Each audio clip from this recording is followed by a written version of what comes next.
예수님의 이름으로 하나이다. 아멘. 기도합시다.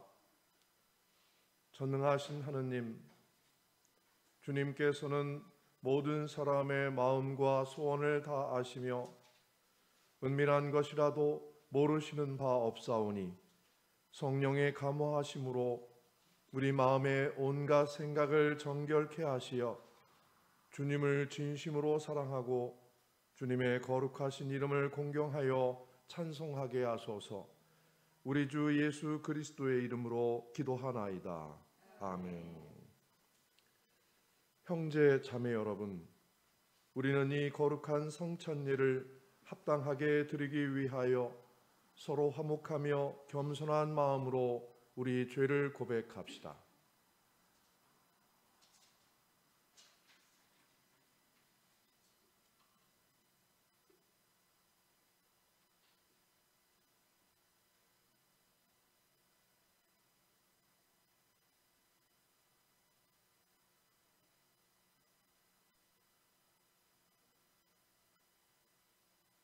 자비하신 하느님, 우리는 생각과 말과 행실로 주님과 이웃에게 죄를 지었으며 또한 자주 의무를 소홀히 하였나이다.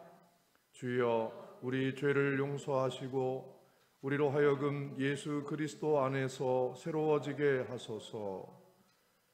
진실로 죄를 고백하는 모든 사람을 용서하시는 전능하신 하느님께서 여러분을 불쌍히 여기시어 예수 그리스도의 공로로 모든 죄를 용서하시고 선행할 힘을 주시어 영원한 생명을 얻게 하소서. 아멘. 주여, 우리를 불쌍히 여기소서. 주여, 우리를 불쌍히 여기소서. 그리스도여, 우리를 불쌍히 여기소서. 그리스도여, 우리를 불쌍히 여기소서. 주여, 우리를 불쌍히 여기소서. 주여, 우리를 불쌍히 여기소서. 하늘 높은 곳에는 하느님께 영광, 땅에서는 그가 사랑하시는 사람들에게 평화. 주 하느님, 하늘의 임금이여, 전능하신 하느님 성부여, 주를 경배하오며 주께 감사하오며 주의 영광을 찬미하나이다. 주 예수 그리스도 성부의 외아들이여, 주 하느님, 하느님의 어린 양이여, 세상의 죄를 없애시는 주여, 우리를 불쌍히 여기소서. 성부 오른편에 앉아 계시는 주여, 우리의 기도를 들어주소서. 하느님 성부의 영광 안에 성령과 함께 예수 그리스도 홀로 거룩하시고 홀로 주님이시고 홀로 높으시도다. 아멘. 주님께서 여러분과 함께 네, 너무나 화창한 가을 날씨입니다. 이렇게 좋은 날씨에 우리들은 이 좋은 날씨를 참 모순되게 즐기고 있습니다. 하나는 우리가 코로나19가 발생하기 전에는 이런 좋은 날씨가 없었어요. 미세먼지로 가득 차 있던 그런 날씨였다가 코로나19 때문에 날씨는 참 좋아졌습니다. 그러나 코로나 때문에 또 함부로 어디 놀러 가기도 힘들고 그렇기 때문에 이제는 하느님과 나와의 관계에서 지금 있는 이 자리에서 감사하고 그리고 하느님과 나는 어떻게 동행하고 있는지를 되찾는 그런 오롯이 내 마음속에 계신 하느님의로 마음을 향하는 것으로 이 가을 날씨를 충분히 즐길 수 있기를 바랍니다. 기도합시다.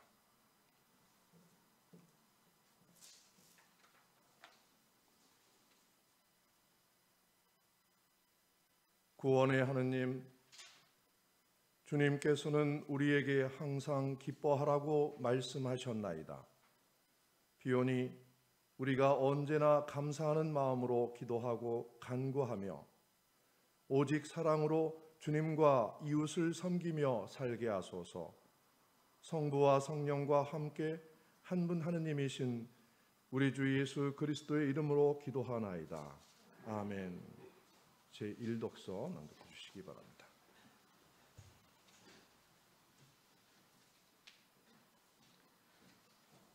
제1독서의 말씀은 이사야서 25장 1절부터 9절까지의 말씀입니다. 당신은 야훼 나의 하느님, 내가 당신을 우러러 받도옵니다. 내가 당신의 이름을 기리옵니다. 당신은 예전에 정하신 놀라운 뜻을 이루셨습니다. 신실하게 변함없이 그 뜻을 이루셨습니다. 거만한 자들의 도시를 돌무더기로 만드셨습니다. 그 요소화된 도읍은 이제 터만 남았습니다. 그들이 성루는 도시라고 할 수도 없이 허물어져 영원히 재건되지 아니할 것입니다. 그리하여 강한 백성이 당신께 영광을 돌리고 포악한 민족들의 도시가 당신을 두려워하게 되었습니다. 당신은 영세민에게 도움이 되어주시고 고생하는 빈민에게 힘이 되어주십니다. 소나기를 피할 곳, 더위를 막는 그늘이 되어주십니다. 포악한 자들이 화풀이는 겨울 폭우와 같으나 마른 땅을 햇볕이 마구 태우듯이 그 거만한 자들의 소란을 당신께서는 억누르십니다. 구름이 더위를 가려 쓰러지게 하듯이 그 포악한 자들의 노래를 당신께서는 막으십니다. 이 산 위에서 만군의 야훼, 모든 민족에게 잔치를 차려주시리라. 살진 고기를 굽고 술을 잘 익히고 연한 살고기를 볶고 술을 맑게 걸러 잔치를 차려주시리라. 이 산 위에서 모든 백성들의 얼굴을 가리던 너울을 찢으시리라. 모든 민족들을 덮었던 보자기를 찢으시리라. 그리고 죽음을 영원히 없애시리라. 야훼 나의 주께서 모든 사람의 얼굴에서 눈물을 닦아주시고 당신 백성의 수치를 온 세상에서 벗겨주시리라. 이것은 야훼께서 하신 약속이다. 그날 이렇게 늘 말하리라. 이분이 우리 하느님이시다. 구원해 주시리라 믿고 기다리던 우리 하느님이시다. 이분이 야훼시다. 우리가 믿고 기다리던 야훼시다. 기뻐하고 노래하며 즐거워하자. 그가 우리를 구원하셨다. 이것은 하느님의 말씀입니다. 하나님께 감사합니다.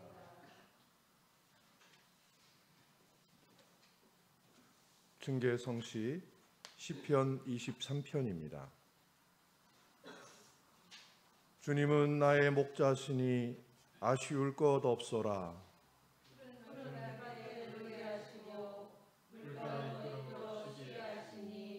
지쳤던 이 몸에 생기 넘친다.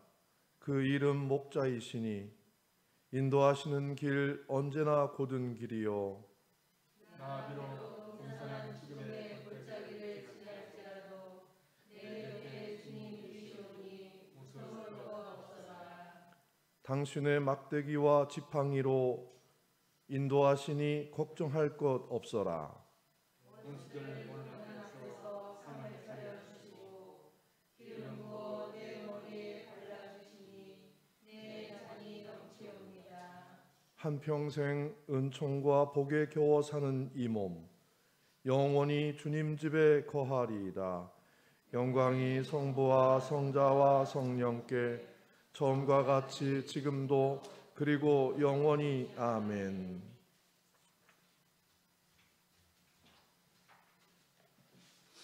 제2독서의 말씀은 빌립비 4장 1절로부터 9절까지의 말씀입니다. 그러므로 내가 사랑하고 그리워하는 형제 여러분, 나의 기쁨이요 멸류관인 사랑하는 교우 여러분, 주님을 믿으며 굳세게 살아가십시오. 유오디아와 신디케 두 분에게 나는 간청합니다. 주님을 믿는 사람으로서 한 마음이 되십시오. 나와 한 멍에를 맨 내 진실한 협력자에게 부탁합니다. 이 여자들을 도와주십시오. 이 여자들은 클레멘스를 비롯하여 다른 협력자들과 더불어 복음을 전하느라고 나와 함께 애쓴 사람들입니다. 그들의 이름은 생명의 책에 올라 있습니다. 주님과 함께 항상 기뻐하십시오. 거듭 말합니다. 기뻐하십시오. 여러분의 너그러운 마음을 모든 사람에게 보이십시오. 주님께서 오실 날이 얼마 남지 않았습니다. 아무 걱정도 하지 마십시오. 언제나 감사하는 마음으로 기도하고 간구하며 여러분의 소원을 하나님께 아뢰십시오. 그러면 사람으로서는 감히 생각할 수도 없는 하나님의 평화가 그리스도 예수를 믿는 여러분의 마음과 생각을 지켜주실 것입니다. 형제 여러분, 끝으로 여러분에게 당부합니다. 여러분은 무엇이든지 참된 것과 고상한 것과 옳은 것과 순결한 것과 사랑스러운 것과 영예로운 것과 덕스럽고 칭찬할 만한 것들을 마음속에 품으십시오. 그리고 나에게서 배운 것과 받은 것과 들은 것과 본 것을 실행하십시오. 그러면 평화의 하나님께서 여러분과 함께 계실 것입니다. 주님의 말씀입니다. 하나님께 감사합니다. 신결성가 142장입니다.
주님께서 여러분과 함께 또한 사람과 함께 하소서. 성 마테오가 전한 거룩한 복음입니다.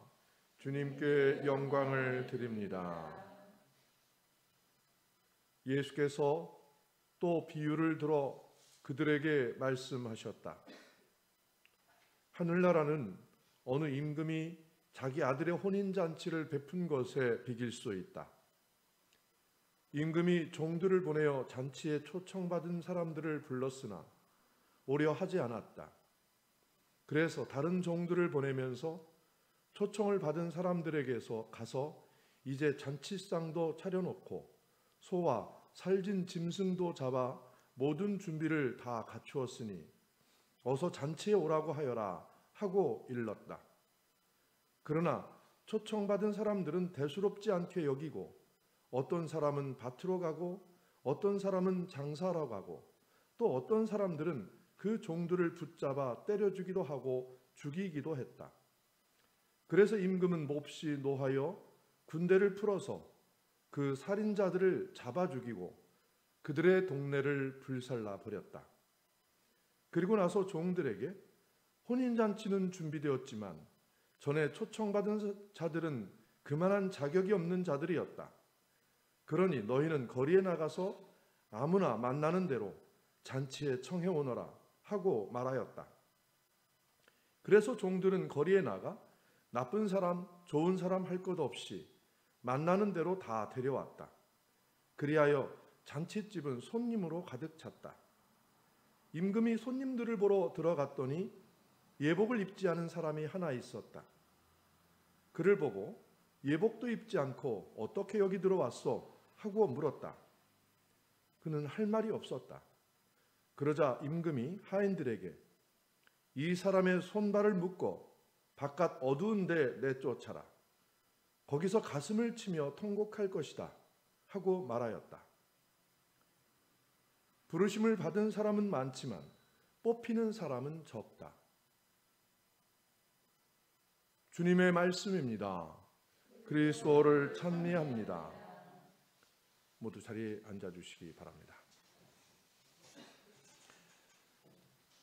오늘 이제 다음 주부터 대면 예배를 시작하려고 합니다. 그래서 지금 온라인 감사성찬예를 생방송으로 송출하고 있는데, 그 전에 앞에서 막 들어놓고 촬영하던 것을 이제 방송 설비를 바꾸어서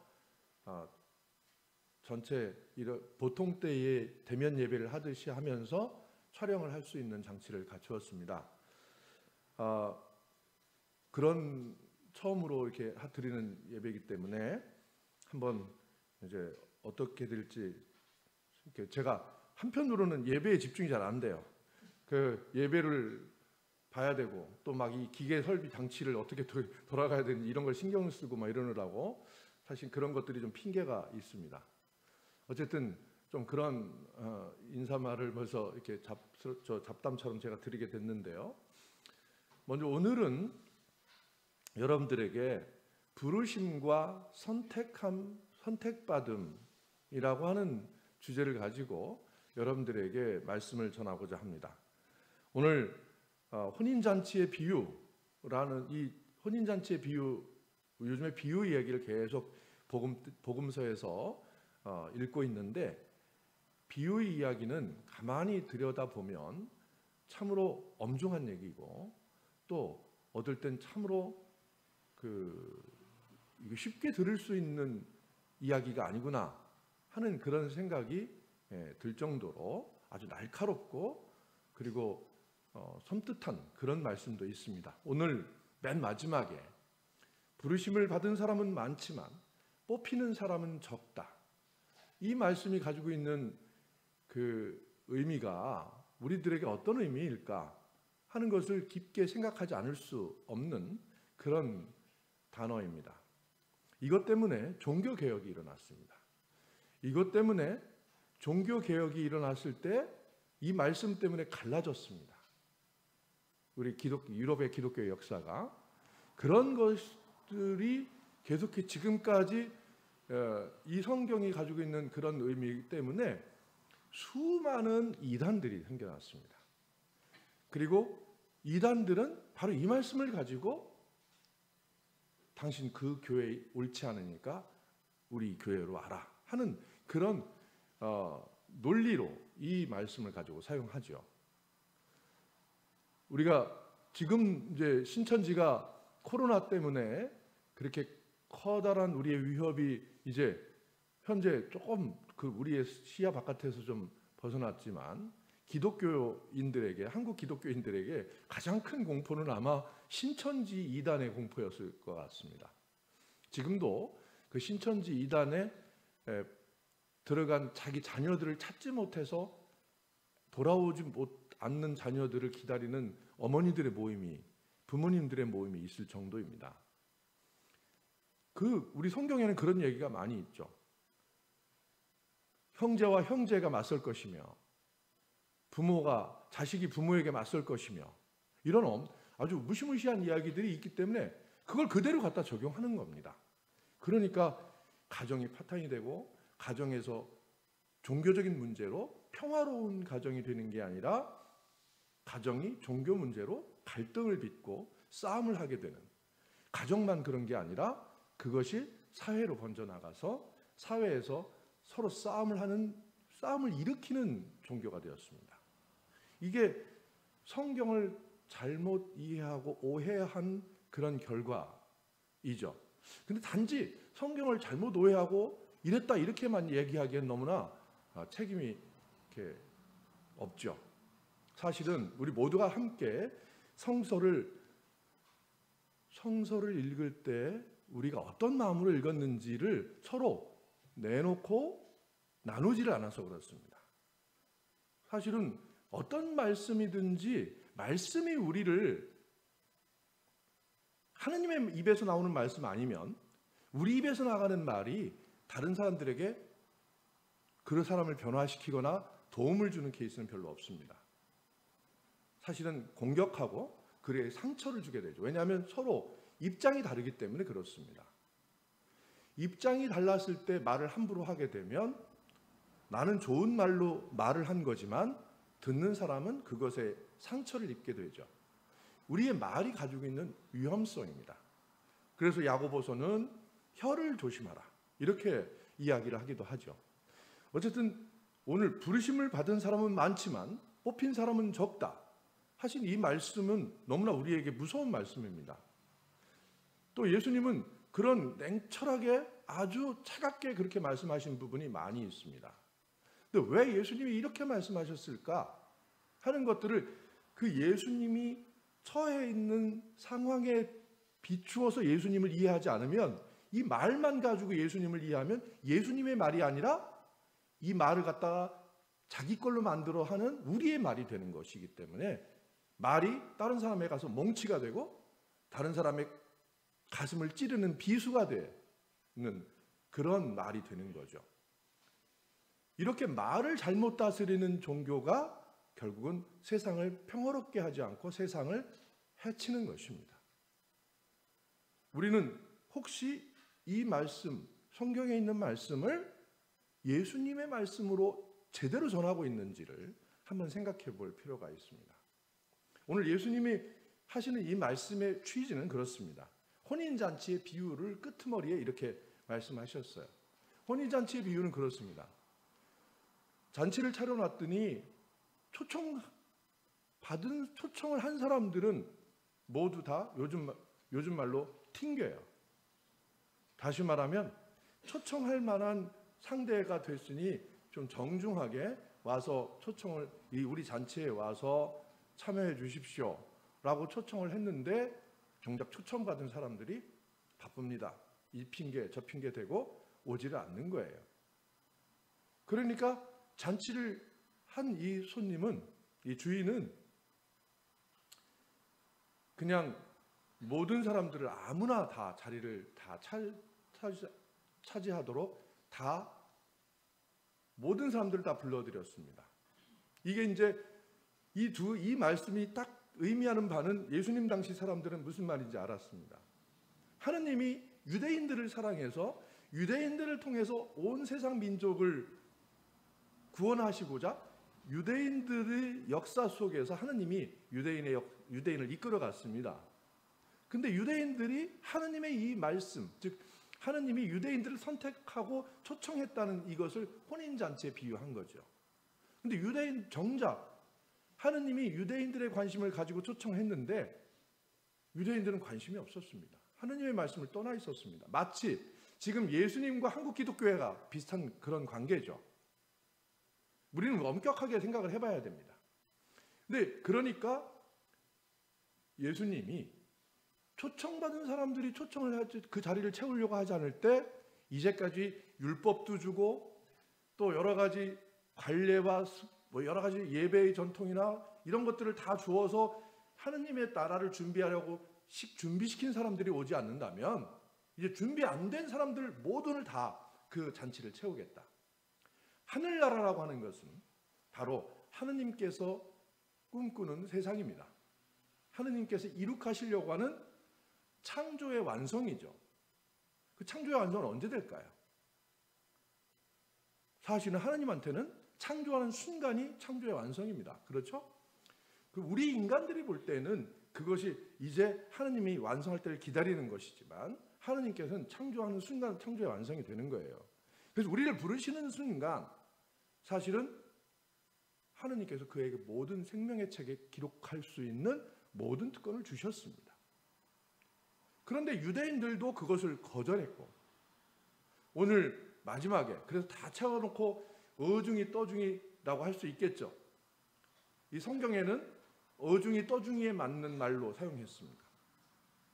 또 심지어는 이제 창녀와 세리 이렇게 표현했고요. 여기에 가득 차 있는 사람들을 죄인들로 가득 채웠다 이렇게 얘기를 할 수 있습니다. 여기에 어중이 떠중이가 다 모여든 사람들은 이름 없는 사람들입니다. 그동안 하느님의 계획에 따르면 이거는 쳐다볼 수 없는 사람들이에요. 그 유대인들이 자기들끼리 내려온 전통에 의하면. 그러나 하나님은 바꾸셨습니다. 그래서 이 아무것도 아닌 사람들을 불러서 잔치를 채우시고 잔치를 만드셨습니다. 하느님께서 하시려고 하는 잔치는 하느님이 이끌어 가시려고 하는 세상 그 자체입니다. 그렇기 때문에 거기 무슨 어떤 종파나 어디 들어가서 자기들끼리 모이는 예배나 이런 것을 의미하는 게 아니죠. 우리가 살고 있는 세상에 혹시 내가 이렇게 이제 바꿔놓고 생각할 수 있습니다. 우리가 내가 사는 세상에서 내가 하느님의 부르심에 합당하지 않다고 생각해서 그냥 막 돌아다니는 사람 인생이 있습니다.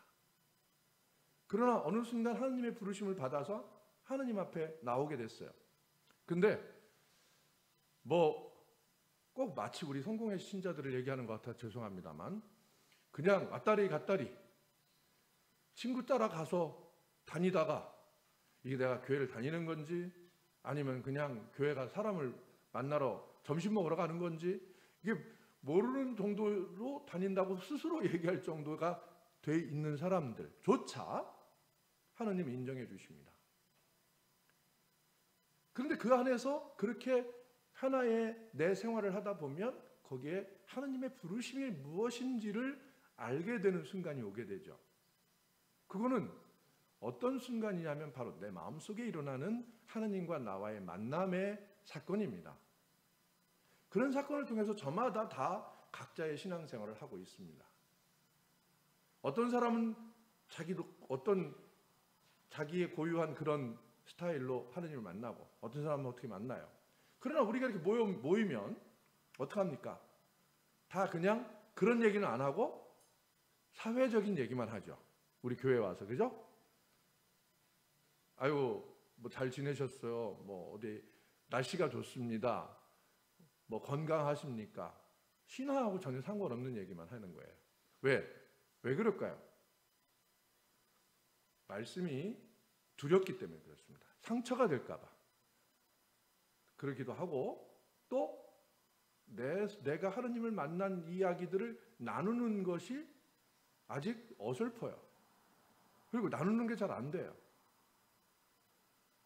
이런 문제들을 어떻게 잘 하느냐가 하느님께서 만들어 가시려고 하는 하느님 나라의 질서입니다. 하느님 나라는 그렇게 해서 만들어지는 거예요. 내가 이 안에서 나만 변화되는 게 아니라 같이 변화될 때를 기다려주는 거죠. 이것이 부르심의 과정입니다. 부르심이라고 하는 것을 우리는 여러분들은 어떻게 생각하십니까? 제가 자꾸만 그 전에 제 간증처럼 이때가 제 부르심이었습니다. 이런 얘기를 하면 사람들은 신부님이니까 다른 애라고 할 테지만 그것을 깨닫기까지는 고등학교 때 부르신 거를 제가 40살이 넘어서 그걸 깨달았습니다. 사제가 되고 나서 한 10년도 지난 다음에. 이것이 부르심이에요. 부르심이라고 하는 것은 딱 부르셔서 그때부터 딱 하고 시작하는 것이 아닙니다. 부르심은 이때부터 부르셔가지고 그때 갑자기 출석 번호가 바뀌는 게 아니라 그냥 쭉 살아가는 인생인데 내 인생을 어느 순간 옛날에 부르셨던 그 부르심의 사건을 내가 회고함으로써 내 인생을 송두리째 바꾸는 겁니다. 똑같은 인생이지만 똑같은 사회생활하고 똑같은 사람이 무언가 속에서부터 바뀌기 시작하는 거예요. 이게 부르심이죠. 부르심을 받고 사제가 되는 것이 당연합니다. 그런데 제가 생각할 때는 누가 보더라도 저는 부르심을 받고 사제 생활을 한 게 아니라 신부님한테 끌려가서 사제가 된 거예요. 그런데 나도 괜히 끌려간 거죠. 나도 모르게. 분명히 내가 나이가 30이 다 됐을 나이인데 신부님이 아무리 끌고 간다 하더라도 내가 뛰쳐나가면 갈 수 있는 건데 왠지 나도 끌려갔어요. 이런 것들이 서로 협응하게끔 만드는 하느님의 보이지 않는 손들이 사람을 이렇게 불러 나가서 인생을 만들어가는 겁니다. 근데 그때는 잘 몰라요.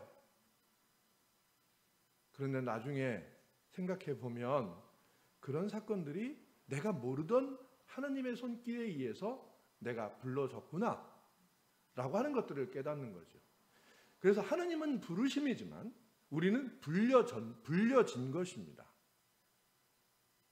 그렇게 불려졌다라고 하는 이야기는 나는 전혀 생각도 없이 또 나는 전혀 준비도 안 된 채로 어느 순간 내가 하나님 선생님 앞에 와 있는 거예요. 이런 것들이 부르심이에요. 그런데 그게 왜 그렇게 됐을까? 그리고 그것은 내 인생에 어떤 의미를 지닌가? 그리고 저 사람하고 나는 어떤 관계로 그런 것들을 같이 가야 되는가? 라고 하는 문제를 깨닫고 만들어가는 과정이 이제 선택하심입니다. 부르심이 있고 난 다음에 또 다른 선택이 있다고 하느님이 말씀하시는데 이건 마치 등수를 매기는 것처럼 이해하면 안 됩니다. 이것을 마치 등수를 매기듯이 이해하기 시작한 것은 우리 인간의 가장 큰 오해요, 미스였죠. 종교개혁 시기에도 그리고 초대교회에도 그런 오류가 있었습니다. 오늘 사도 바울이 빌립비 교회에 유오디아와 신디게라고 하는 두 여성에 대한 이야기를 합니다. 이 두 여성은 매우 충실하고 능력 있는 지도자였습니다. 빌립비 교회의 중심 지도자였습니다. 그런데 이 중심 지도자가 서로 간에 뭔가 갈등이 있었던 것 같아요. 둘이 한 마음이 되십시오 이렇게 이야기를 합니다. 그 갈등은 왜 그럴까요? 저는 여러 가지 갈등이 있겠죠. 우리와 비슷한 갈등이라고 생각합니다. 서로 한 하느님에게서 부르심을 받았다는 사실을 확인하기까지 과정이 필요했던 거죠. 그리고 이것을 위해서는 다른 사람이 도와줘야 됩니다. 하고 빌립비 교회의 다른 협력자들에게 이야기를 하면서 이 사람들은 나와 함께 멍에를 같이 짊어졌던 사람이다. 이렇게 파트너십을 얘기합니다. 혹시 멍에를 같이 지르는 게 어떤 건지 아십니까? 소멍에 아시죠? 소멍에를 두 마리를 딱 하면 같은 짐을 끌어야 돼요. 한 마리가 힘을 슬쩍 놓으면 어떻게 돼요? 한 마리가 힘들어지는 거예요. 멍에를 같이 짊어진다는 얘기는 우리에게 하느님께서 주시는 일과 과제와 인생은 똑같은 짐으로 다가오지만 이것을 똑같이 짊어질 수 있도록 나가는 훈련이 필요하다는 겁니다. 근데 누군가가 나는 좀 힘들어 좀 빠져야 되겠어 하고 슬쩍 힘을 빼는 순간 그리고 고스란히 누구에게 가요? 다른 사람에게 짐이 갑니다. 이런 관계가 부르심을 받은 사람들의 관계예요. 근데 이게 잘 이루어지지 않을 때는 과감하게 빼버리는 거죠. 그렇지 않겠습니까? 이게 잘 안 맞으면 같이 할 수가 없는 거예요. 이거는 징벌도 아니고 사실은 어떤 저주도 아닙니다. 어쩔 수 없는 거죠. 어떨 때는 그게 잘 맞을 때가 있고 어떨 때는 잘 안 맞을 때가 있는 게 인지상정입니다. 그러나 하느님을 바라보고 하느님에게 충성한다고 치면 우리는 못할 게 없는 겁니다. 그게 바로 선택의 문제예요. 하느님께서 선택하시는 것은 그런 것입니다. 그래서 그것을 인간들에게 적용할 때 여러 가지 직책, 의무, 그 사람이 맡겨진 짐 이런 것들이 결정이 되는 거죠. 그러다 보니까 이게 짐 중심으로 결정이 되는 게 아니라 위치, 권력 중심이 돼버렸어요. 그래가지고 무슨 사제로서 부름을 받으면 사실은 사제로 부름을 받으면 가장 큰 짐을 져야 되는데 아닌 것처럼 생각하는 사람들이 있어요. 사실은 가장 큰 짐을 진 것 같아요. 그런데 그 짐을 못 느끼면 교회 전체가 그 어려움을 나눠 가질 수밖에 없게 되는 그런 관계에 놓여 있는 겁니다. 제가 여러분들하고 사목적 관계를 맺자 우리 교회는 사목적 관계를 맺자라고 이야기했을 때의 그 사목적 관계란 바로 이런 겁니다. 서로 협력자가 된 같은 멍에를 짊어진 사람들처럼 같이 가야 된다라고 하는 것입니다. 그거는 의리가 아닙니다. 그거는 삶의 무게를 같이 지탱하는 것입니다. 교회를 같이 지탱하는 것이고 내 인생을 같이 지탱하는 것이에요. 그래서 인생의 여러 가지 주어진 고난과 고통의 짐을 골고루 분배해서 그것을 하나의 축제로 만들어가는 것이죠. 그게 하나님 나라입니다. 그게 혼인잔치입니다. 예수님은 그래서 그걸 혼인잔치의 비유에다가 설명하셨어요. 거기서 예복을 입지 않은 사람, 어쩌면 슬쩍 남들이 모르겠지 하고 또 내가 좀 힘들다 하고 힘을 뺨으로써 다른 사람들에게 힘이 전가되게 만드는 그런 요소.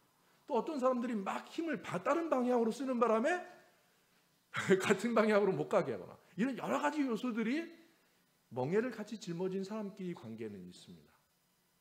이것을 하나의 하느님이 원하시는 방향대로 한 방향으로 훈련해서 가는 것, 이게 선택하심이죠. 하느님이 부르셔가지고 하느님의 방향으로, 하느님 나라를 향하는 방향으로 모든 사람들이 갖고 있는 수만 가지의 변수들을 다 조정해서 하나의 아름다운 길로 가게 만드는 것입니다. 그게 오늘 시편 23편에 하느님은 나의 목자시니 아쉬울 것 없어라 하는 노래가 그때 나오는 거죠. 이게 바로 선택받은 자들의 노래입니다. 그래서 한평생 복에 겨운 이 몸 주님 집에 거하리이다 라고 하는 그런 내 마음의 안식처를 찾은 사람들입니다. 누구에게서? 서로에게서 찾는 거죠. 그죠? 같이 짊어졌으니까. 같이 짊어진 사람들이 서로에게서 선택함을 발견하고, 그리고 서로에게서 하느님 나라를 발견하는 거예요. 한평생 복에 겨워 사는 이 몸 주님 집에 거하리이다 라고 노래할 수 있는 이유를 우리 교우들끼리에서 서로 발견하는 겁니다. 이것이 예수님께서 우리에게 요구하시는 부르심과 선택하심의 관계죠. 그것을 이룩하라고 교회를 만들으라고 하셨습니다. 여러분, 이제 우리 교회는 이제 하나님께서 이러한 아름다운 공동체, 하나님 나라의 모형의 공동체를 만들도록 훈련시키시고 과제를 주시고 그것을 같이 해결해 나가는 과정에서 서로가 서로에게 하나님 나라를 이룩하도록 우리에게 명령하셨습니다. 이제 새로운 교회 위원들도 선택됐고, 그리고 모든 것들이 새로운 질서 속에서 시작할 때에 이제 우리들은 바로 이 하나님께서 우리에게 부르시고 선택하시는 그 뜻을 분명히 알고 그거대로 순종해서 나가는 그런 교회가 될 수 있기를 바랍니다. 성부와 성자와 성령의 이름으로 말씀드렸습니다. 아멘.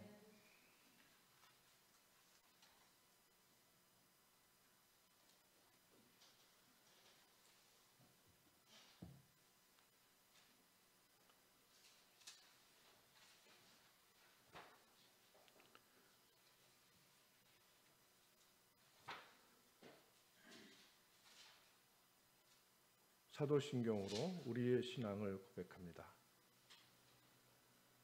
나는 믿나이다. 전능하신 하느님 아버지, 하늘과 땅의 창조주를 믿나이다. 하느님의 외아들 우리 주 예수 그리스도 성령으로 동정녀 마리아에게 잉태되어 나시고 본티오 빌라도 치하에서 고난을 받으시고 십자가에 못 박혀 죽으시고 묻히셨으며 죽음의 세계에 내려가시어 사흘 만에 죽은 자들 가운데서 부활하시고 하늘에 올라 전능하신 하느님 오른편에 앉아 계시며 산이와 죽은 이를 심판하러 다시 오시리라 믿나이다. 성령을 믿으며 거룩한 공교회와 모든 성도의 상통을 믿으며 죄의 용서와 몸의 부활을 믿으며 영원한 생명을 믿나이다. 아멘. 교회와 세상을 위하여 기도합시다. 교회를 위하여 기도합시다. 교구로 정읍교회와 이기찬 신부, 협동사제 임내규 신부님을 위하여 기도드리고 일본 오나하마 성 디모데오 교회와 와타베 터쿠 신부를 위하여 기도드립니다. 해외로 우간다 간구와 스테판 카진바 의장주교를 위하여 기도드립니다.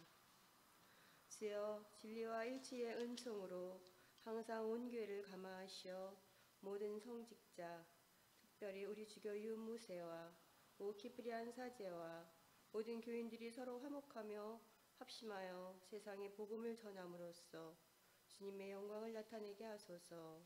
주여 우리의 기도를 들어주소서. 세상의 정의와 평화를 위하여 기도합시다. 청주 지역 코로나 바이러스 방역과 시민들의 안전을 위하여 기도합니다. 미국 서부 지역의 산불 피해를 입은 주민들, 특히 한국의 교민들을 위하여 기도드리고 코로나 바이러스 백신 개발을 위하여 기도합니다. 주여 이 세상에 평화를 주시고 특별히 우리나라 지도자들을 인도하시어 악행과 악습을 막으시고 진리와 정의를 지켜주소서. 주여 우리의 기도를 들어주소서. 가난한 사람들과 병든 이들과 어려움을 당한 모든 사람들을 위하여 기도합시다. 특별히 박정희 모니카를 위하여 기도드리며 우리 교회 연로하신 어르신들 손마리아, 한경애, 윤모세, 정정희 마리아를 위하여 기도드립니다. 주여 이 변화많은 세상에서 모든 근심하는 사람들과 병든 사람들을 위로하시고 건져주소서. 주여 우리의 기도를 들어주소서. 특별히 우리 교회에 이제 새로 선출된 교회위원과 신사회장 또 어머니 회장님을 위하여 기도드립니다. 지금 군내에 입대하고 있는 박현식 베드로를 위하여 기도드리고 이제 10월달 군입대를 앞두고 있는 이민재 발렌틴을 위하여 기도드립니다. 안전한 군생활 마칠 수 있게 주님께서 항상 동행하여 주시기를 기도드립니다. 또한 오랫동안 교회 나오지 못한 우리 교우님들, 각 사람들 주님 안에서 평안을 얻기를 기도드립니다. 주여 우리의 소원을 살피시고 주님의 뜻대로 이루게 하소서. 주여 우리의 기도를 들어주소서. 별세한 이들을 위하여 기도합시다. 주여 부활을 기다리는 모든 별세한 이들이 영원한 생명을 누리게 하소서. 주여 우리의 기도를 들어주소서. 전능하신 하느님, 우리들이 예수 그리스도의 이름으로 간절히 기도하나이다. 아멘. 일어나셔서 평화의 인사를 나눕니다. 우리는 다 함께 그리스도의 몸을 이루고 있으며 각 사람은 그 지체입니다. 그리스도께서는 자신을 희생하여 평화를 이룩하셨으니 우리는 하느님 안에서 하나가 됩시다. 주님의 평화가 여러분과 함께 서로 평화의 축복을 나눕시다. 주님의 평화를 빕니다. 주님의 평화를 빕니다. 오늘은 많이 오셨어요. 이렇게 이렇게 배치하지 않았으면 되게 불편했을 것 같아요. 그래서 이제 다 비대면을 끝내는 그 준비를 다 하신 것 같아서 환영합니다. 동원성가 303장입니다.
기도합시다.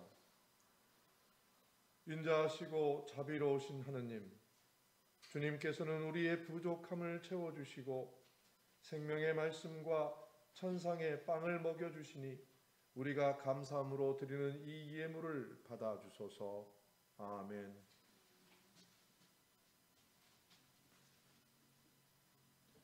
주님께서 여러분과 함께 또한 사제와 함께 하소서. 마음을 드높이 주님께 올립니다. 우리 주 하느님께 감사합시다. 마땅하고 옳은 일입니다. 전능하신 하느님, 우리 주 예수 그리스도를 통하여 아버지께 언제 어디서나 감사와 찬양을 드림은 참으로 옳은 일이며 우리의 기쁨입니다. 그리스도께서는 순환하시고 부활하심으로써 우리를 죄와 죽음에서 벗어나게 하시고 우리 모두를 선택된 결의 왕같은 사제, 하느님의 거룩한 백성으로 삼으시어 하느님의 영광과 진리를 온 세상에 전할 의무를 주셨나이다. 그러므로 우리는 하늘의 모든 천사와 성도들과 함께 주님의 거룩하고 영광스러운 이름을 소리 높여 찬양하나이다. 거룩하시다, 거룩하시다, 거룩하시도다. 만군의 주 하느님, 하늘과 땅에 가득한 그 영광, 높은 데 호산나. 주의 이름으로 오시는 이여 찬미 받으소서. 높은 데 호산나. 모두 앉아주시기 바랍니다.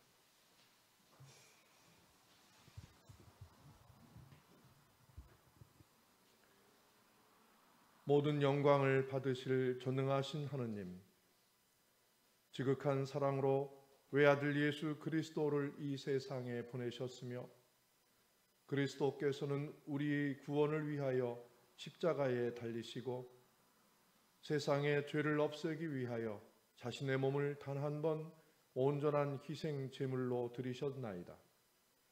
또한 그 고귀한 죽음을 기념하도록 성찬의 제사를 세우시고 다시 오실 때까지 이를 행하라 하셨나이다. 자비하신 하느님, 이제 우리의 기도를 들으시고 이 빵과 포도주를 성령으로 거룩하게 하시어 우리를 위하여 주 예수께서 말씀하신 구원의 신비가 이루어지게 하소서. 그리스도께서는 순환하시기 전날 밤에 빵을 들어 감사의 기도를 드리신 다음 빵을 떼시고 제자들에게 나누어 주시며 말씀하셨나이다. 받아 먹어라.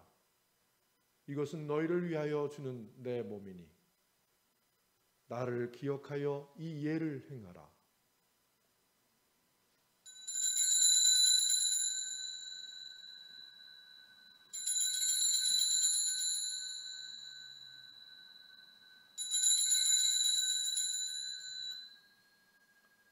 식후에 잔을 드시고 감사의 기도를 드리신 다음 그들에게 주시며 말씀하셨나이다. 받아 마셔라. 이것은 죄를 용서해 주려고 너희들과 많은 사람을 위하여 내가 흘리는 새로운 계약의 피니 마실 때마다 나를 기억하여 이 예를 행하라.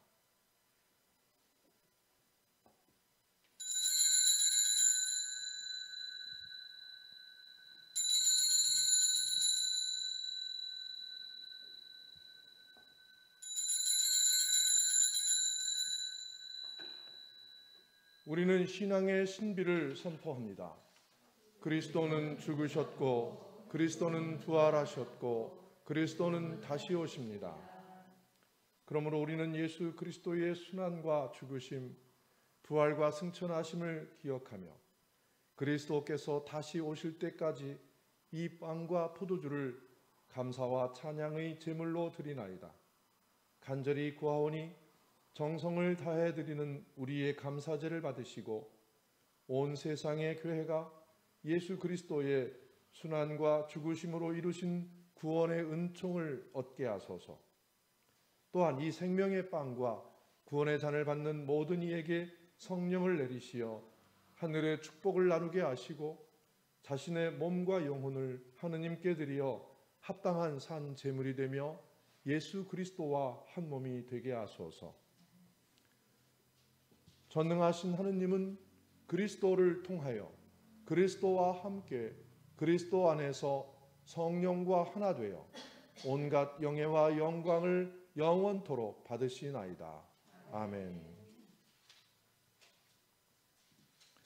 우리 구세주 그리스도께서 가르치신 대로 기도합시다.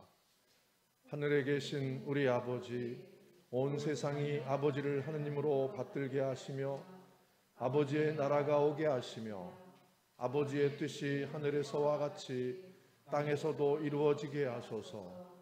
오늘 우리에게 필요한 양식을 주시고 우리가 우리에게 잘못한 일을 용서하듯이 우리의 잘못을 용서하시고 우리를 유혹에 빠지지 않게 하시고 악에서 구하소서. 나라와 권세와 영광이 영원토록 아버지의 것이옵니다. 아멘.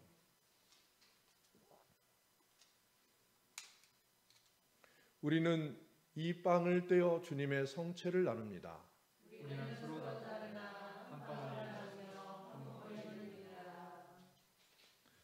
하느님의 어린 양, 세상의 죄를 없애시는 주여, 우리를 불쌍히 여기소서. 하느님의 어린 양, 세상의 죄를 없애시는 주여, 우리를 불쌍히 여기소서. 하느님의 어린 양, 세상의 죄를 없애시는 주여, 우리에게 평화를 주소서. 세상의 죄를 없애시는 하느님의 어린 양이 여기 계시니 이 성찬에 초대받은 이는 복되도다. 도시를 감당치 못하오니 한 말씀만 하소서. 제가 곧 나으리이다.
영원하신 하느님, 천상의 양식을 받고 왕이신 그리스도의 지휘 아래 악과 싸우는 우리로 하여금 주님과 함께 승리하여 그리스도의 영광에 참여하게 하소서.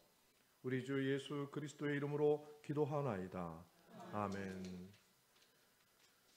주님께서 여러분과 함께 또한 사제와 함께 하소서. 그리스도 예수 안에서 영원한 영광으로 우리를 부르신 은혜의 하느님께서 여러분을 변함없는 믿음으로 굳세게 하시며 전능하신 하느님 성부와 성자와 성령은 여러분에게 강복하소서. 아멘. 나가서 주님의 복음을 전합시다.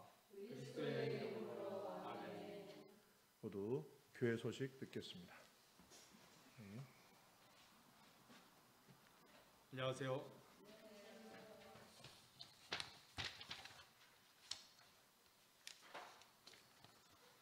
교회 소식 말씀드리겠습니다. 가을이 깊어갑니다. 아침 저녁으로 날씨가 확실히 추워졌습니다. 환절기에 독감과 코로나 바이러스와 또 호흡기 질환에 각별히 조심하시고 건강관리를 잘 하시기 바랍니다. 추석과 한글날까지 이어진 연휴 행진에도 코로나19 감염세가 확산되지 않아서 다행입니다. 다음 주부터는 대면 예배로 전환합니다. 오랫동안 비대면 예배에 적응된 습관 때문에 예배 출석을 소홀히 하지 마시기 바랍니다. 다음 주에 모두 뵙기를 바랍니다. 오는 11월 1일 주교님께서 우리 교회를 방문하십니다. 많이 기도해 주시기 바랍니다. 오늘 오후 주기자 성당 건축위원회에 오동균 신부님께서 참석하십니다. 매주 토요일 오후 5시 온라인 성경 공부를 실시합니다. 많이 참석해 주시기 바랍니다. 먼저 컴퓨터에서 줌 어플을 까셔도 되고요.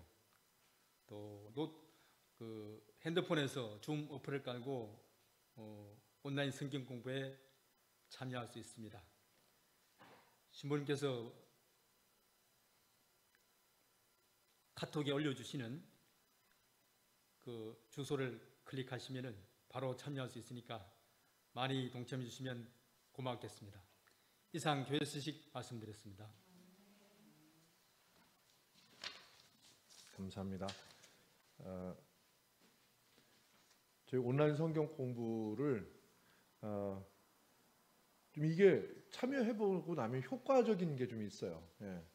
집중도 좀 더 잘 할 수도 있고 또 집중을 안 하면서도 참여할 수 있고 뭐 이런 여러 가지 장점이 있습니다. 그런데 제가 이 성경 공부를 일반적으로 하시는 성경 공부와는 조금 다르게 성공회식 성경 공부, 제가 아무리 강조를 해도 사람들이 잘 못 알아들어요. 성공회 사람들이. 성공회가 가장 많이 하는 성경 공부, 성경을 먼저 이렇게 돌아가면서 읽고 서로의 생각을 나누는 게 성경 공부입니다. 뭐 필요하면 이제 제가 그래서 여기에 성경에 대한 해설도 좀 하고 이러는데 이거는 사실 불필요한 겁니다. 예, 우리가 전혀 이렇게 궁금하니까 제가 이렇게 말씀을 드리는 거지만 사실 궁금해하지도 않으시죠? 근데 제가 이렇게 설명을 좀 하는 게 더 어려움을 가중을 시키는 게 있어요. 그래서 줌으로 하는 게 참 필요합니다. 그래서 줌으로 하는데 이게 줌으로 하는 걸 잘 익숙하지가 않으셔서 이제 만나서 어떻게 하는 거 제가 이렇게 오늘도 좀 서로 줌을 깔고 어떻게 하는지를 좀 정보 교환을 하시고 해서 대략 40분에서 1시간 정도 하는데 제가 말만 좀 제 말만 좀 적으면 40분 안에 끝날 수 있습니다.